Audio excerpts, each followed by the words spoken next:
রংপুরের প্রতিবন্ধী রিকশা চালকের লাশ উদ্ধারের ঘটনায় দায়ের আত্মহত্যা প্ররোচনার মামলায় পুলিশ কনস্টেবল হাসান ও তার স্ত্রীকে আদালতে নেওয়া হয়েছে।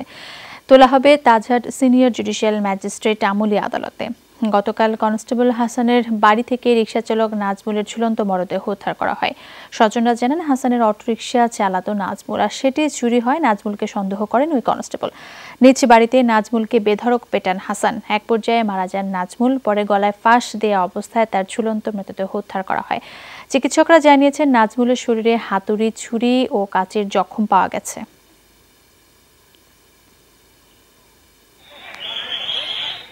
এদিকে অটোরিকশা চালক নাজমুলের মৃত্যুকে পরিকল্পিত হত্যা অভিযোগ করে দুপুরে নগরীর পার্কের মোড়ে এলাকাবাসী রাস্তা অবরোধ করে। তাদের অভিযোগ, নিহতের স্ত্রীকে ভয়ভীতি দেখিয়ে আত্মহত্যার প্ররোচনা মামলা করতে বাধ্য করেছে পুলিশ। প্রতিবাদ কর্মসূচি পালনের সময় পুলিশের লাঠিচার্জে 5 জন আহত হয়েছে বলে অভিযোগ করেন আন্দোলনকারীরা। এর আগে একই দাবিতে মহানগরের শাপলা চত্বরে বিক্ষোভ করে অটোরিকশা ভ্যান শ্রমিক ইউনিয়ন। শনিবার আধাবেলা ধর্মঘটে ডাক দিয়েছে তারা।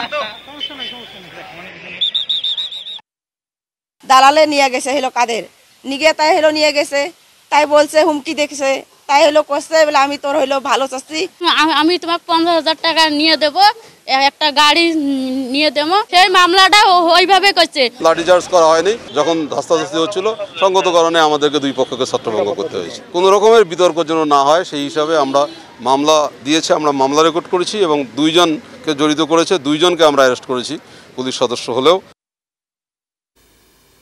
এ বিষয়ে বিস্তারিত জানাতে আমাদের সাথে এই মুহূর্তে যোগ দিচ্ছেন সহকর্মী সরকার মাঝারুল মান্নান। মাঝার, কনস্টেবল হাসান ও তার স্ত্রীকে কি আদালতে তোলা হয়েছে? এ ব্যাপারে নতুন কি তথ্য রয়েছে আপনার কাছে, সেটি জানাবেন।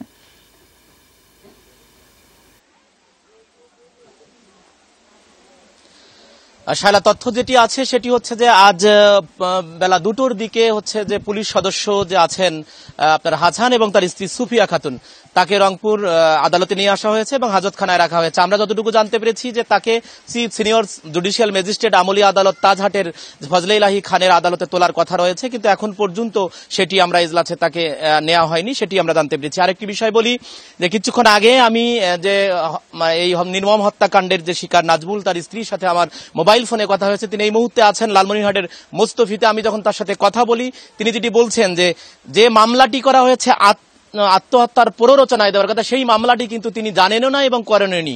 একজন দালাল আছে, যে দালালের কথাটি বারবার বলা হচ্ছিল বিভিন্ন জায়গা থেকে এবং তদন্ত যারা করছেন সংস্থা তাদের কাছ থেকে আসতেছে কাদের নাম, তিনি ধর্ম বাবার পরিচয় দিয়ে এবং ঘটনাটিকে ধামাচাপা দিতে তাকে পয়সা দেওয়ারও একটি লোভ দেখানো হয়েছিল, তার বাচ্চাটাকে মেরে ফেলারও একটা লোভ দেখানো হয়েছিল, সেভাবেই তার কাছ থেকে সই নেওয়া হয়েছে। তিনি একেবারেই মানে কঠোরভাবে বলেছেন যে না, ওই মামলাটা তিনি এভাবে করেননি, তার স্বামীকে হত্যা করার পরে আসলে ঝুলিয়ে রাখা হয়েছে। এটি হচ্ছে তার যে স্ত্রী আছে শ্যামলী আক্তার, তার বক্তব্য। এবং একটু বিষয় বলি যে আমরা যখন কথা বলছিলাম তখন সেখানে কিছু পুলিশ সদস্য ছিলেন এবং পুলিশ সদস্য তাকে কথা না বলবার জন্য কিন্তু প্রেসার ক্রিয়েট করছিলেন এবং সেখানে এটা নিয়ে একটা হট্টগোল আমি আমার অডিও রেকর্ডে শুনতে পেরেছি।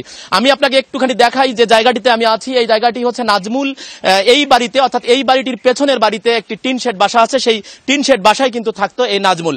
এবং এই নাজমুলের যারা প্রতিবেশী আছেন, ঘরের যারা বোন আছেন বা ভাই আছেন, তারা যেটা বারবারই বলবার চেষ্টা করছেন যে এটি একটি হত্যাকাণ্ড এবং এই হত্যাকাণ্ডে আত্মহত্যা বলে চালানোর এবং আত্মহত্যা প্ররোচনায় যে মামলাটি হয়েছে, এই মামলাটি সঠিক নয়। এটি সুষ্ঠু তদন্তের মাধ্যমে একটি সঠিক মামলা দায়ের করা উচিত এবং এই ঘটনায় যারা জড়িত আছেন তাদেরকে আইনের আওতায় আনা উচিত। শায়লা, মাঝার, ধন্যবাদ আপনাকে।